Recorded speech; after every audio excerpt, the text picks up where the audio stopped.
ફરિયાદી મહિલાના બદનક્ષી કારક ફોટો વિડીયોઝ ભાવિ સાસુને મોકલી સગાઈ તોડી નખાવાના ગુનાના આરોપીને પકડી પાડતી મૈદરપુરા પોલીસની સર્વેલન્સ ટીમ.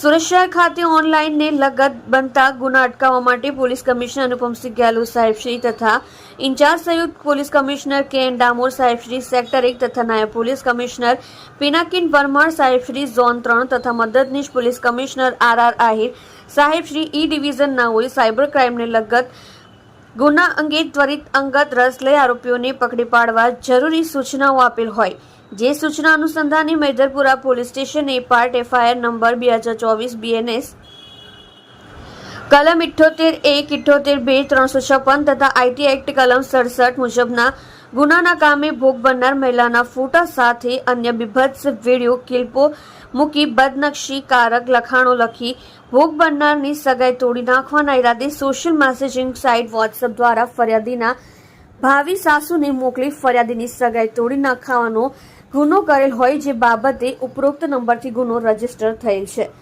જે અન્વયે ગુનાની ગંભીરતાને ધ્યાને લઈ Maidarpura police station police inspector Shri H.M. Chauhan સાહેબશ્રીના માર્ગદર્શન મુજબ police inspector Shri U J Joshi નાઓની રાહબરી હેઠળ સર્વેલન્સ સ્ટાફના પોલીસ માણસો નાસફ હતા આરોપીઓ શોધી કાઢવા પ્રયત્નશીલ હતા. તે દરમિયાન assistant head constable Shaileshbhai Vibhabhai નાઓના ટેકનિકલ એનાલિસિસ તથા હ્યુમન સોર્સિસના આધારે surveillance assistant head constable Sardarsinh Dhanjibhai નાઓને મળેલ બાતમી આધારે ફરિયાદીના કૌટુંબિક સગાને જ આરોપી તરીકે પકડી પાડી ઉત્કૃષ્ટ અને પ્રશંસનીય કામગીરી કરેલ છે.